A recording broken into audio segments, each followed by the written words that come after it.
ഇത് നമ്മുടെ കൊടൈക്കനാൽ ട്രിപ്പിൻ്റെ ലാസ്റ്റ് പാർട്ടാണ് കേട്ടോ. ഇതിനു മുന്നേ ഞാൻ 2 പാർട്ട് അപ്ലോഡ് ചെയ്തിട്ടുണ്ട്. അപ്പോൾ പിന്നെ ഓണത്തിൻ്റെ തിരക്കും കാര്യങ്ങളൊക്കെ ആയതുകൊണ്ട് എനിക്ക് എഡിറ്റ് ചെയ്യാനും വോയിസ് ഓവർ കൊടുക്കാനും ഒന്നും ടൈം കിട്ടിയിട്ടുണ്ടായിരുന്നില്ല. അതുകൊണ്ടാണ് കേട്ടോ ഞാനിതിപ്പോൾ എഡിറ്റ് ചെയ്തിടുന്നത്. ഗുണ കേവിൽ നമ്മൾ നേരെ പോയത് ബൊയാർ പോയിന്റിലേക്കായിരുന്നു കേട്ടോ. അപ്പോൾ അവിടെ ചെന്ന സമയത്ത് കുടയോ കാര്യങ്ങളോ ഒന്നും ഇല്ലായിരുന്നു. നല്ലതായിട്ട് നമുക്ക് ക്ലിയർ ആയിട്ട് എല്ലാം കാണാനൊക്കെ പറ്റുമായിരുന്നു കേട്ടോ. നല്ല അടാറ് വ്യൂ ആണ്, അടിപൊളിയാണ് കാണാൻ. അവിടെ ഇങ്ങനെ ഒരു കാട്ടുപോത്തിൻ്റെയൊക്കെ പ്രതിമയൊക്കെ വെച്ചിട്ടുണ്ട് കേട്ടോ. നല്ല രസമുണ്ടായിരുന്നു അത് കാണാനായിട്ട്. കോടയൊക്കെ ഇറങ്ങുന്നതിന് മുന്നേ ഞങ്ങൾ കുറച്ച് വീഡിയോസും ഫോട്ടോസും ഒക്കെ എടുത്തിട്ട് അവിടെ നിന്ന് ഇറങ്ങി കേട്ടോ. അപ്പോൾ അതാണ്ട് ഇവിടെ നല്ല ചൂട് ചായയും മാഗിയൊക്കെ അവർ ഉണ്ടാക്കി തരുന്നു. അത് കണ്ടപ്പോൾ എനിക്കൊരു കൊതി, അങ്ങനെ ചായയും മാഗിയൊക്കെ കഴിച്ചു കേട്ടോ.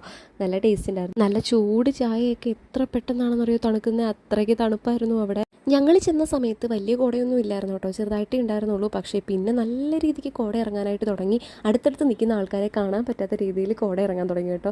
അപ്പോൾ എനിക്ക് റീൽസ് എടുക്കാനൊക്കെ തോന്നി. അങ്ങനെ ഏട്ടനെനിക്ക് കുറേ റീൽസൊക്കെ എടുത്ത് തന്നു. പിന്നെ ഞങ്ങൾ 2 പേരോട് ഇങ്ങനെ റീൽസൊക്കെ എടുക്കാനായിട്ട് നോക്കിയതാണ്, പക്ഷേ അതെല്ലാം ഫ്ലോപ്പായിരുന്നു. അങ്ങനെ കുറച്ച് നേരമൊക്കെ അവിടെ സ്പെൻഡ് ചെയ്തിട്ട് ഞങ്ങൾ അവിടെ നിന്ന് ഇറങ്ങി. ഞങ്ങൾക്ക് ഇനി ഇവിടുന്ന് തിരിച്ച് വീട്ടിലേക്ക് പോകാനുള്ളത്. അങ്ങനെ ഞങ്ങൾ റൂമിലേക്ക് വന്നു. ഞങ്ങൾ ബാഗെല്ലാം പാക്ക് ചെയ്ത് വെച്ചേക്കായിരുന്നു. ഇനി ഇത് എടുത്തുകൊണ്ട് ഇറങ്ങുന്ന ഒരു പാട് മാത്രമേ ഉള്ളൂ. അന്ന് ലേക്ക് സൈഡിൽ വന്നിട്ട് ഞങ്ങൾക്ക് ബോട്ടിങ്ങിന് പോകാൻ പറ്റാത്തതിന് നല്ല സങ്കടം ഉണ്ടായിരുന്നു കേട്ടോ. അപ്പോൾ വീണ്ടും ഞങ്ങൾ ബോട്ടിങ്ങിന് പോകാനായിട്ട് ഇറങ്ങിയതാണ്. പക്ഷേ എന്ത് ചെയ്യാനാണ്, ലേക്ക് സൈഡിൽ ചെന്നപ്പോൾ ഭയങ്കര മഴയായിരുന്നു. അങ്ങനെ പിന്നെ ഞങ്ങൾ ഇറങ്ങാനൊന്നും പറ്റിയില്ല. പിന്നെ വീണ്ടും അവിടെ നിന്ന് ചോക്ലേറ്റ്സൊക്കെ വാങ്ങിയിട്ട് ഞങ്ങൾ തിരിച്ച് പോകാം കേട്ടോ.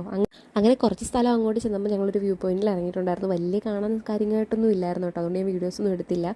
പിന്നെ അവിടെ നമ്മൾ ഈ ഒരു മസാല ഗുണ്ടോ അങ്ങനെ എന്തോ ഒരു സാധനം അതൊക്കെ വാങ്ങിച്ച് കഴിച്ചിട്ട് നമ്മളിനി അടുത്തത് പോകാൻ പോകുന്നത് തലപ്പാക്കട്ട് ബിരിയാണി കഴിക്കാൻ പോവുകയാണ് കേട്ടോ. ഞാൻ ആദ്യമായിട്ടാണ് കേട്ടോ ഈ തലപ്പാക്കട്ട് ബിരിയാണി കഴിക്കുന്നത്. എനിക്ക് ഇതുവരെ കഴിച്ച ഒരു ഫ്ലേവറിൽ നിന്ന് വേറൊരു ഡിഫറൻറ്റ് ഫ്ലേവറായിട്ടാട്ടോ തോന്നി. എനിക്ക് ഭയങ്കരമായിട്ട് ഇഷ്ടപ്പെട്ടായിരുന്നു. നല്ല ടേസ്റ്റ് ഉണ്ടായിരുന്നു കഴിക്കാൻ. അങ്ങനെ ബിരിയാണിയൊക്കെ കഴിച്ചിറങ്ങിയിട്ട് ഇനി നമ്മൾ നമ്മുടെ അടുത്ത സ്ഥലത്തേക്ക് പോകാം കേട്ടോ. അടുത്ത സ്ഥലം എന്ന് പറയുന്നത് മുന്തിരിത്തോട്ടത്തിലേക്കാണ്. ഭയങ്കര പ്രതീക്ഷയോടൊക്കെയാണ് ഞാൻ പോയിക്കൊണ്ടിരിക്കുന്നത്. പക്ഷേ അവിടെ ചെന്നപ്പോൾ എന്ത് ചെയ്യാനാണ്, ഭയങ്കര മഴയായിരുന്നു. പിന്നെയും എനിക്ക് നല്ലതായിട്ട് വീഡിയോസൊന്നും എടുക്കാൻ പറ്റിയില്ല. നല്ല നനഞ്ഞു കുഴഞ്ഞാട്ടോ നമ്മൾ അങ്ങോട്ട് ചെന്നത്.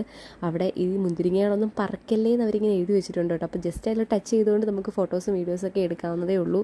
പിന്നെ അവിടെ നിന്ന് ഇറങ്ങിയൊരു ചായയൊക്കെ കുടിച്ചിട്ട് വീണ്ടും നമ്മൾ യാത്ര തുടരുകയാണ് കേട്ടോ. ഇനി നമ്മൾ പോകുന്നത് കുമിളി തേക്കടി വഴിയാണ് കേട്ടോ. നമ്മൾ ഈ റോഡ് കയറുന്നതിന് മുന്നേ താഴെ നിന്ന് കയറി വരുമ്പോഴേ കാണുന്നൊരു കാഴ്ചയാണ് കേട്ടോ ഈ പൈപ്പുകൾ.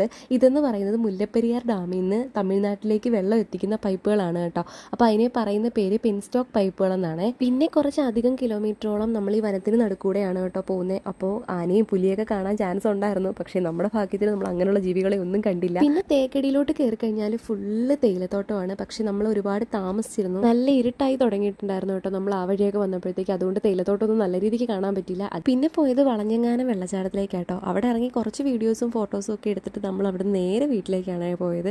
അപ്പോൾ കൊടൈക്കനാൽ യാത്ര ഇവിടെ വൈൻഡപ്പ് ചെയ്യാണ്. അടുത്ത വീഡിയോ ആയിട്ട് കാണാം. ബൈ.